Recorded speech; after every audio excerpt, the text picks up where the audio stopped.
All right, Ariel Deranger. I'm gonna come up here and speak. She had some friends that were out there, just keeping a blog post. So let us know what's going on. Hey everyone. So my name is Ariel Deranger, and I belong to the Athabasca Chippewa First Nation. And I was supposed to be at the G8, but I couldn't go for family reasons, and I watched as a lot of my friends, and being a Native person, my friends are predominantly Native, being profiled out of the G8.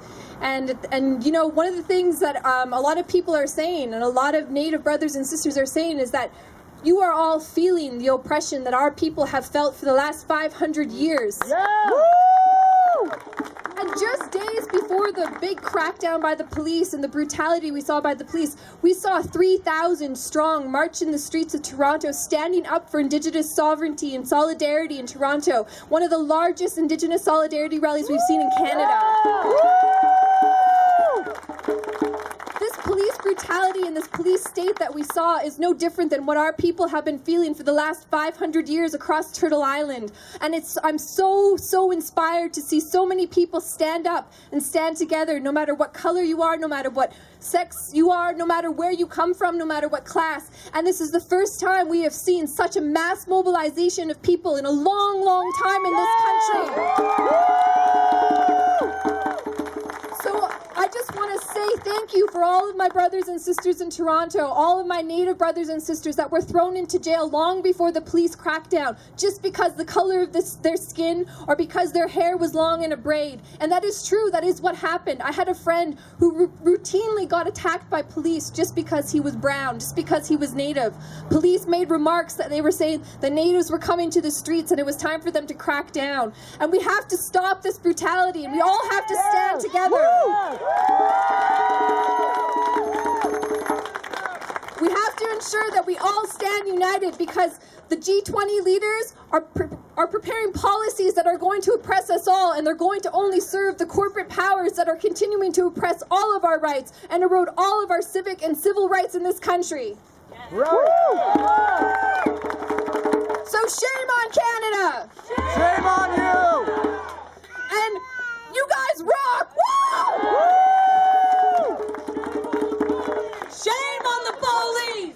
Shame on the police! Shame on the police! Shame on the police! Shame on the police! Shame on the police! The police, all right. A big wave to the one that's watching us right now. Hi. Woo!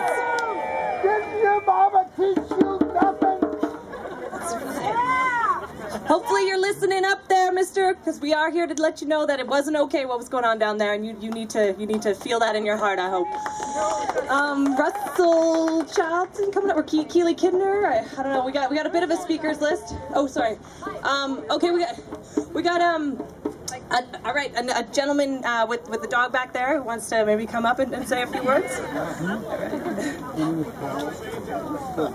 the dog wants to tell us how she feels about police oppression. How do you feel about police oppression? Call the dogs. Call the dogs. Call the dogs. Call the dogs. Call the dogs.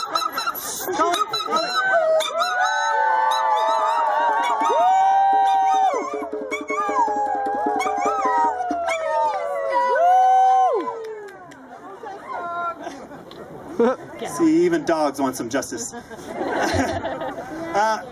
My name is Hudema. I work for Greenpeace Canada. We had a lot of people in the streets of Toronto that saw a complete breakdown of their civil liberties. We're here today because there were hundreds of police officers from the Edmonton detachment that went to Toronto. Shame! They were part of one of the biggest, breakdowns in our civil liberties. We saw people that were dragged from their beds, naked, to police jail, still in jail, still awaiting to try to find out what they've been charged with.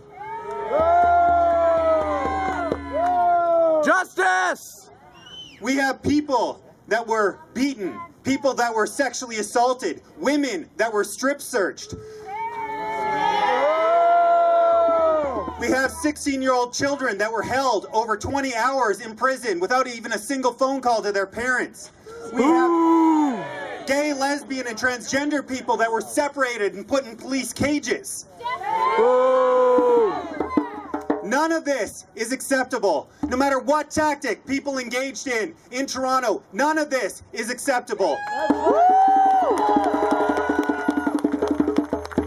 Police officers swear a duty to serve and to protect.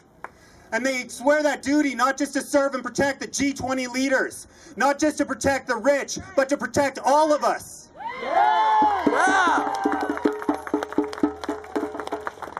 I think it's important to remember that the greatest threat that the police saw, in terms of the greatest threat to the G20, the greatest threat to that G20 agenda was us. Was people in the streets standing up for democracy, standing up for Indigenous rights, standing up for the environment, standing up for labor, standing up to this agenda that we can no longer keep letting happen.